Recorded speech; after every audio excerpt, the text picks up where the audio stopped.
Hello and welcome, Integrity Offices. It is so good to be with you guys here today.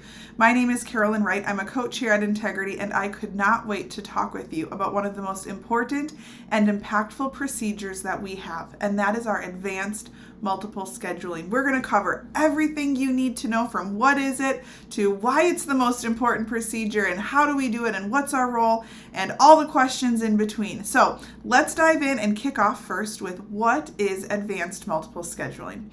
Advanced multiple scheduling, really simply, is scheduling the entire treatment plan at the report of findings. It's not bits and pieces, it is all visits. Now, in our schedule, when we're scheduling all of those visits, it also means that we need to include all procedures that our patients are going to experience. Think of like our Living Well for Life or our wellness reports 1, 2, 3, etc. Any procedure that our patients are going to have also needs to be noted in our schedule so we can keep our office on time.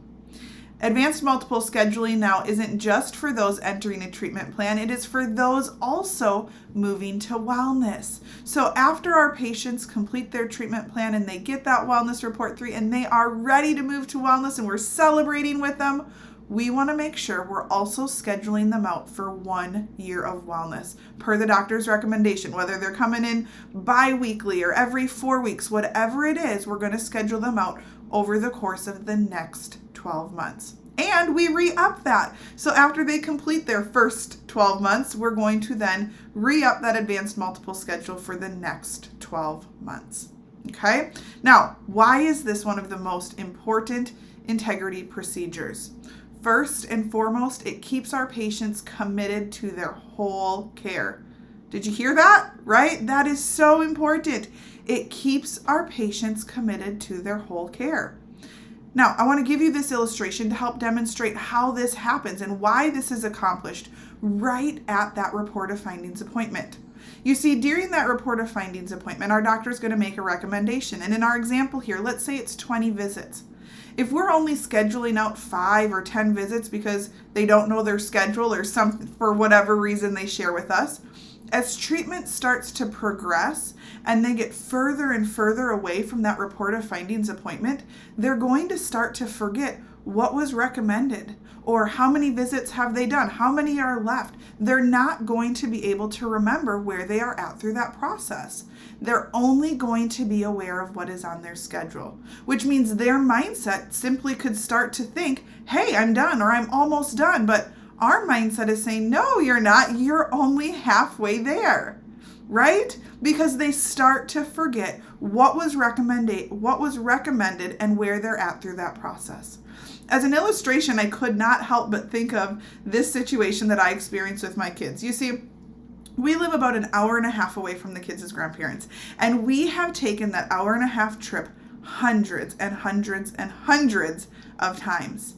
And for those of you who have kids, you know that any road trip that you're taking, short or long, pretty soon it's like every 5 minutes they're starting to ask, are we there yet? How long do we have? Oh, my butt hurts. I don't want to sit in my car seat anymore. Or I'm bored, right? They start to bring all this stuff to the surface. And I'm like, kids, like we have taken this trip 100 times, hundreds of times. We know we've got a little bit of time yet. I mean, they start asking that and we have barely left our driveway, right? So we have started to lay out, what does the journey to Grammy's house look like? We leave our driveway and they're so excited. They know the destination before we did this, right? They're excited. We're going to Grammy's, but very quickly into the drive, they start to question how much time is left. Well, we've reestablished what this trip to Grammy's house looks like. So we leave Bloomer. We drive through the city of Bloomer first. And then we're in some backwoods, Northwoods, Wisconsin. So we take some back roads and we're going to hit our first town called Cornell. And then we drive through the town of Cornell and we hit our next town called Gilman. We go through Gilman and we have one set of stoplights on our entire trip.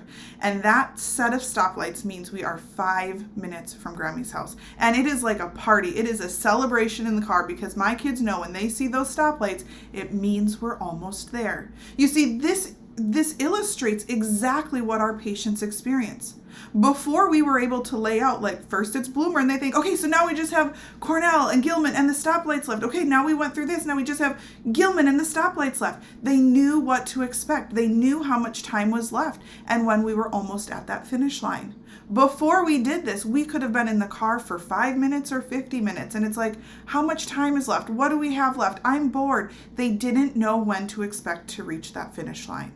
And you guys, that is why our advanced multiple scheduling is so important. They know what the finish line is when they come to us. They want to get well. They're excited about that.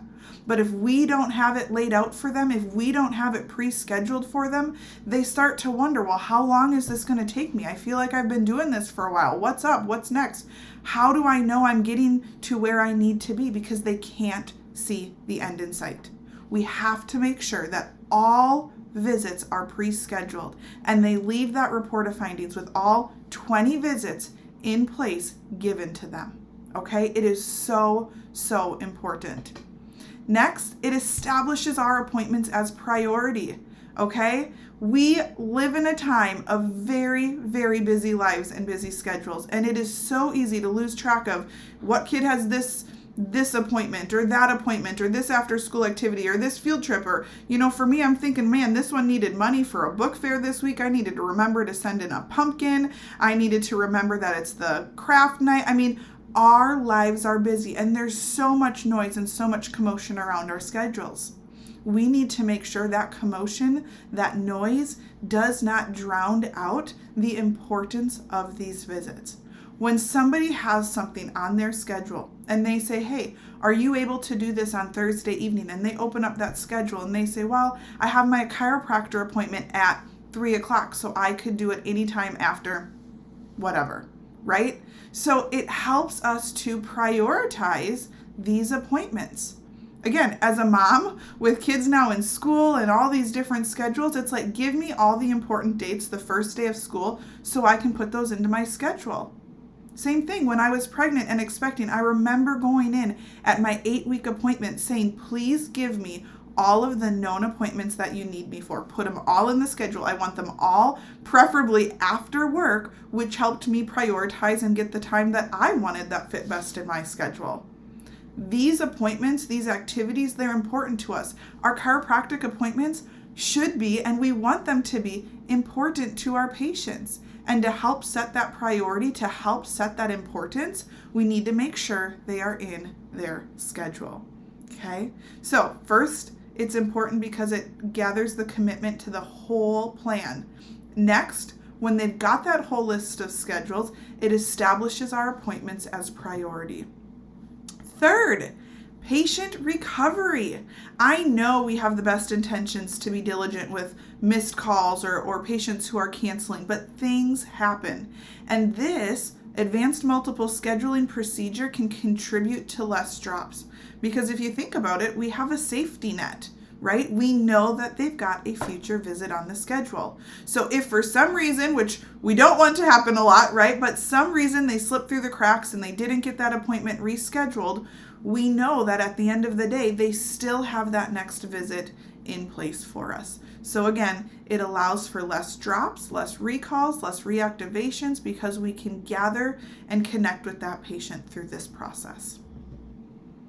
And lastly, control of the schedule and front desk traffic. You guys, optimizing your clusters is so easy to do when you've advanced multiple scheduled, right? So if your office schedules 3 patients every 15 minutes and this cluster has 2 and this one has none and this one has 1, it allows us to easily lead our patients to better fill those clusters and thus optimizing our schedule. It also creates less time and less of a bottleneck at the checkout because we're not haggling. Like, what about this? What about that? How about early? How about later? Well, what about the following week? Because they've already prioritized these appointments. They've put them in their schedule. It's just a confirmation. And last but not least with this, it helps to ensure that they're getting the appropriate appointment. We're not forgetting to notate that their next appointment is the Living Well for Life or the Wellness Report 1. We've pre-scheduled where those things need to happen. Very, very important. Again, controlling the schedule and the flow in your office helps immensely with our patients. Okay? So we know why it's important. Now, doctors, what is your role with this? Because you are the leader of our advanced multiple scheduling. You are the one that kicks this off. You take the lead. You doctors are going to take either the CA to the patient or the patient to the CA. It is an exchange between the three of you, okay? And in front of the patient, you are going to tell the CA to schedule out the treatment plan you have discussed, okay? You gave the patient, right, our report of findings. You listed out what their treatment plan was. You are now just setting the expectation. Patient, CA here, is going to schedule this out for you. Okay, it's very easy. It's very simple, but doctors, you have to lead this. You're passing the authority to our CA to put those visits into the schedule. And CAs, staff, what's your role? You say, okay. You just simply have to execute what has been instructed. You do not need to regather the patient's commitment. You don't need to say, is this what you want to do? Or this is what the doctor has said. We do not need to do that. We don't need to re-emphasize the treatment plan because we had that handoff. The doctor said what it was. The patient's committed to it. Now we are just going to execute it. Okay? So knowing we just have to execute it, we say, okay, and then we lead our patient to get on the schedule with their preferred days and times. Okay, we're going to just simply sketch out an overview of what that plan's going to look like. I'll review the how for that here in just a minute. All right, before we do the how though, it's really important that we evaluate what is our perception regarding the advanced multiple schedule. Do you personally or as an office say, they're not going to schedule that many visits? They don't like to do that. Oh, we have too many hospital workers here. We have too many firefighters, police officers. Their work schedules change. This isn't going to work for them. Is that our perception? Or is our perception, this is a standard practice for everyone? It is a great way to support successful results for our patients. Do you view this that we have too many types of patients that it's not going to work? Or do we know and understand the importance of it? Is this our standard practice? Is this what our expectation is? We have to make sure to do this successfully. We have to make sure we have a positive perception of our advanced multiple scheduling. Your perception matters. Teams, this is an expectation. It's not, oh, is it just nice when it happens? We have to expect it. Set the expectation. Doctors, know your responsibility. Staff, know your responsibility. It takes you from thinking you can't do this or my patients don't want to do this to being able to do this near 100% of the time. And we even give a little bit of leeway for those exceptions to the rule. We say our goal is to get 90% of our patients advanced multiple scheduled. So how do we start? Well, before I give you the exact way for how to do this, I want to remind you of the assumptive approach. We assume everyone expects to do this. We assume everybody wants this. They came to us for a reason. They have something, they want to get better. Our doctors told them how they're going to do this. And so we assume that that's what they're committed to. In fact, they committed to it to the doctor, right? They might even, we have them sign even here at the bottom of this report of findings folder saying, yes, I'm committed to that plan. So I put on here, we assume, therefore we do not need to ask. I don't want to say, do you want to schedule these out? Of course they do. This is what we've just said is going to get them the result. They want to do it. We don't need to ask. So how do we start? Well, acute care patients, we're just going to do it. Again, we're not asking. This is what the doctor's treatment plan recommendation is. All right, we're going to lead them now to picking their preferred 3 days and times that work best. Okay, so I give you a tip here. If it works at 3 days a week, it's going to work at 2 days a week, and it's going to work at 1 day a week. What I mean by that is you don't have to go appointment by appointment by appointment for 20 plus appointments for our patients. We do not need to do that. In fact, that's very overwhelming for our patients. We also don't need our patients to sit at the front desk while we sit here and input every single appointment, okay? Because that's where they start looking at their phones and looking at their schedules and saying, well, I don't know about this and I don't know about this. We just gather in perfect world, in ideal situations, what are the best 3 days that work. And in fact, I have some offices that I work with that really want to try to fill up maybe Tuesdays and Thursdays a little bit more. So we say, well, hey, let's find the best 3 days that are going to work for you. How's Monday, Tuesday, Thursday? They might even position those days if they're trying to fill up that schedule a little bit more. Okay? If it works at 3 days a week, it works at 2 days a week, it works at 1 day a week. We don't need to re-ask. Okay? And again, don't make the patient sit there while you punch in one appointment at a time with the patient. It creates that bottleneck at the front desk and additional objections. Now, I know the objection you're all thinking, but Carolyn, what about those who say they don't know their schedule or my schedule changes? The police officers, the nurses, the truck drivers, whatever it might be, the farmers, okay? First off, those who don't know their schedule or who have varying schedules are probably the people who need this even more because they've got even more things consuming in their brain thinking about, well, do I work these days or do I work these days? And it's even harder to remember to bring in their work schedule to figure out when to fit this in. These are the individuals that need an advanced multiple schedule, I would argue, even more than those who work a standard work schedule. Okay? So, when somebody says, I don't know my schedule, I want to remind you of the tool that we have called the Acknowledge, Respond, Pivot. We've got additional training on that you can review. But we're going to acknowledge that they don't know their schedule. Sally, we totally understand those varying work schedules. Then we're going to give a value-filled response. But because we know how important following Dr. Smith's recommendation of care is in getting you the results you want, now we're going to pivot and lead them to take action. Here is what we're going to do. Not would you like to do this, but here is what we're going to do. We are going to take your ideal days and times. Even if we don't know if they work here today, that's fine. But we're going to use those to simply sketch out your plan. As any conflicts may arise with your work schedule, we will make sure to work with you and move anything on our end to work around it. So, to go back to thinking of those ideal days, let's think about the best 3 days. How do you feel about Monday, Tuesday, Thursday? And I lead them back to, let's pick those days. You see, a lot of patients give us objections of I don't know my schedule or my schedule changes because they don't want to make something if they don't know if it's going to work. What we are going to adapt, we assume everything I put on the schedule works until we know that it doesn't.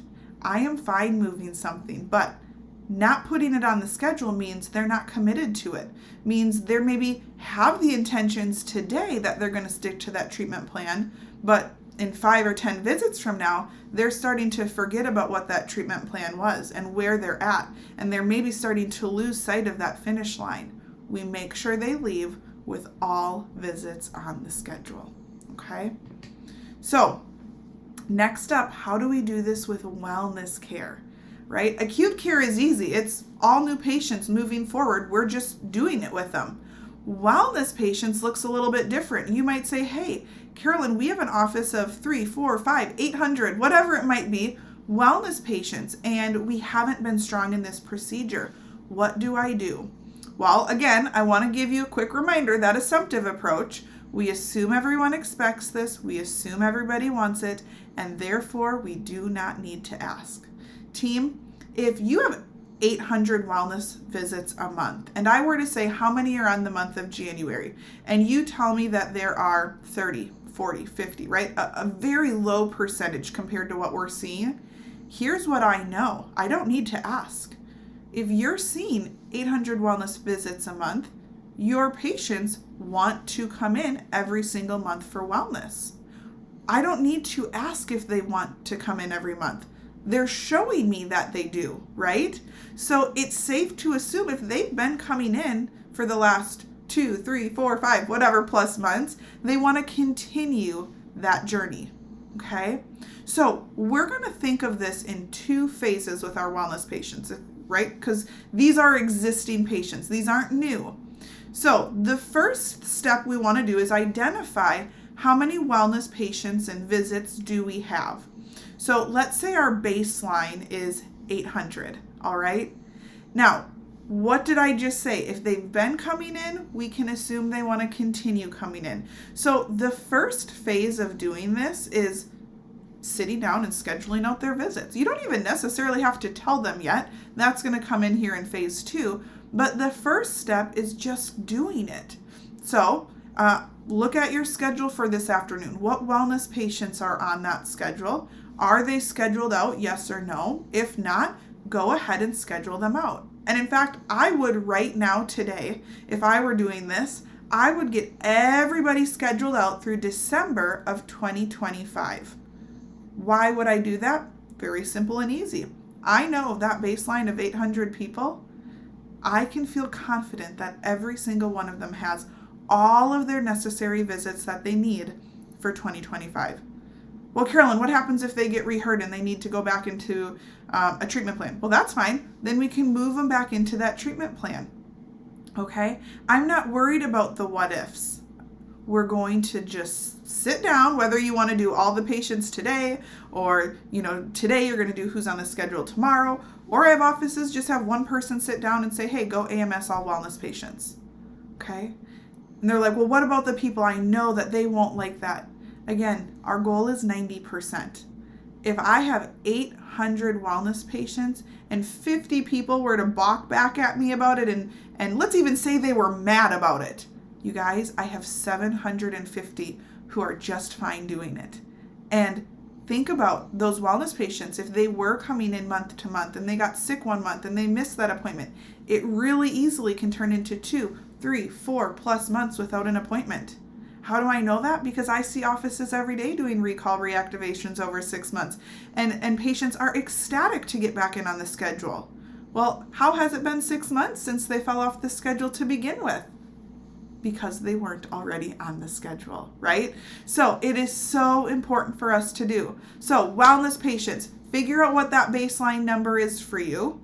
And then I want you to work on scheduling. Just go ahead and schedule each of them at whatever interval they're coming in, once every 2 weeks, once every 4 weeks, and do that through the end of 2025. And then you can check how it's going by pulling your December 2025 total patient visits on the schedule. That will tell you how many wellness patients we have scheduled out. Now, once we've scheduled all our wellness patients out, we come into phase 2. Now, this is where we're able to give our patients their schedule. Again, if we think back of why this is important, it establishes these appointments as a priority. I don't want to just schedule them out and not tell them, because I want these visits to go into their calendar. I want them to have these on their schedule, right? So we are so excited that we've done this for them. Think of it like a present, like a gift, like something I thought they would enjoy, something I feel that they would be grateful I did for them. It's like I thought of you when I was doing this, that you would like to have this done. And that's how we're going to present it to them. It's Sally. As a VIP wellness patient in our office, we wanted to make sure to reserve your preferred date and time. Therefore, I've went ahead and saved those for you for this next year. Here's a list of those to add to your schedule. And of course, anything that comes up along the way, we will ensure to move any appointments as needed. So in looking at this, following, coming in about every 4 weeks, if maybe that's what they're doing, we've got your next appointment scheduled for insert. And again, if that next appointment doesn't work, well, we move the time up or down. We move the day back or forward a little bit. It is just fine, because we're always confirming their next appointment at each appointment. All right. Now, think about this, guys. In this situation that I'm covering right now is assuming that we maybe haven't been strong at doing this wellness AMSing. But once you do this every year, this is just an expectation of our patients. They just know they get a calendar for the next 12 months. And it's not even a conversation. So the first year, if this is the first year that we're doing it, we might need to position that conversation again. We're excited we've done this. We're honored we could do this for you. But after this year, when we've just done it and everybody that moves to wellness just gets it done, right? It's really not a question. It's not even a conversation that we need to have. It's, hey, here's what we've done. That's just the way it is. Just like every year when we start a new school year, they give me a list of dates. Here's spring break, here's Christmas break, here's this, here's that. They give you a list of all the dates every year. It's just expected. I wait for the new year calendar to come out so I know how to incorporate it into my schedule. That's all we're doing here. All right. So, common objections that I hear with wellness. Let's go through these. And teams, these are real life examples. So if I have an office and they're maybe not growing their wellness, this is exactly how I would do this with you and how I would encourage you to do it in your offices. If our number isn't growing as rapidly as we want, I'd say, okay, team, let's look at who's on the schedule today. Who's the first one? Sally. Okay, well, tell me about Sally. Well, Sally comes in bi-weekly for wellness, and she still has 8 visits left on her schedule. So that's taking her through what, roughly the end of this year, right? It's like, great. Sally already knows what wellness AMSing is. She has 8 visits left on her schedule. Do you think Sally's going to mind if you now continue that schedule through the rest of 2025? It clearly worked well for her for the last 10 months. It's going to work well for her for the next 12 months. Go ahead, just schedule it out and be done with it. Okay? Tim, this was the example I was given. He's a teacher. He likes 3:30 and 3:45 during the school year. But when we were looking at this, he's coming off these summer months, right? And so in the summer, he was coming in at 10:30. They say, how do I do this? Very simple. Here's what we're going to do. We're going to schedule the teacher, Tim, at 3:30 or 3:45 for the next 12 months. As the summer months approach, and maybe it's May and I'm confirming that June appointment, he might say, well, could we move June's appointment up to 10:30? Absolutely. Let's do that. All right. John, I hear this one all the time. He's a farmer. There's harvest season and planting season, and they're just so busy and they're stubborn and they don't know if they can make it in. Again, don't worry about the few months that may not work. You're going to go ahead. You're going to schedule them out for the next 12 months. As harvest season or planting season or whatever the seasons are that we have come up, we can either maneuver those appointments or it's our safety net. If something truly happens and they can't make it in because of those long days that they're spending in the field or whatnot, we know that we've still reserved that spot now for that next one. Hey, and then they're calling, they're canceling it, whatever it might be, we have our safety net in place. We're not letting 3, 4, 5 months go by without having seen them.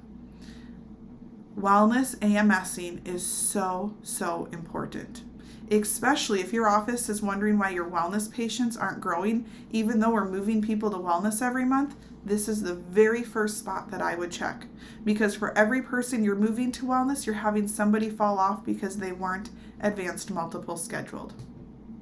So here's what our homework is today. Here's how we're going to wrap this up.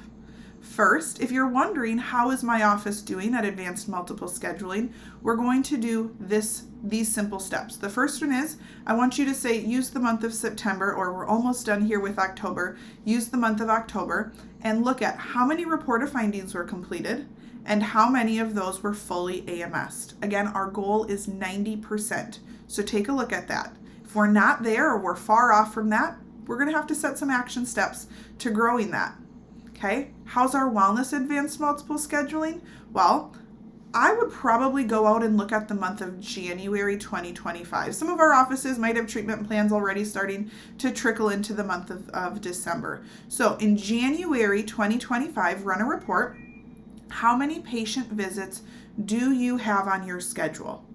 Okay, again, you just can look at total patient visits because there's no wellness visits scheduled out that, or there's no treatment plan scheduled out that far. So patient visits is wellness visits at this point. All right, so whatever that total is, compare that to where you ended the month of, let's say, September with, right? Our most recently completed month. And what is the difference? Our goal is we should be scheduled at about 90% out. If we're not, let's take a look at that. What do we need to adjust in the office to implement this successfully?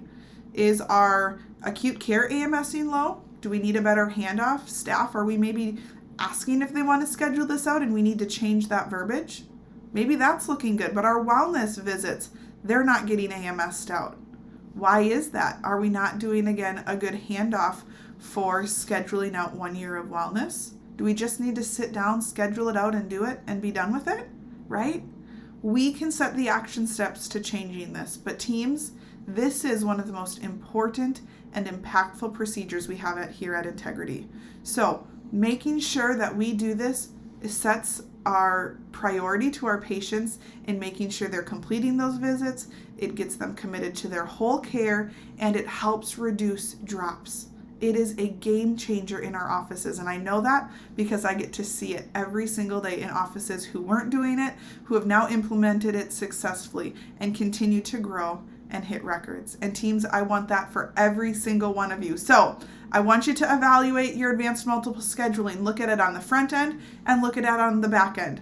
If we're not around that 90% mark, I want you to set some action steps as a team and check on this regularly in your next couple of staff meetings. Incorporate these conversations to make sure we're seeing the progress that we want.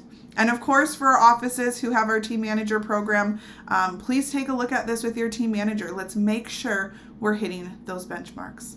Teams, thank you so much for having me here today, and I can't wait to see all the growth that we experience here as we come to the close of 2024 and we enter 2025 with strong advanced multiple scheduling. Thank you.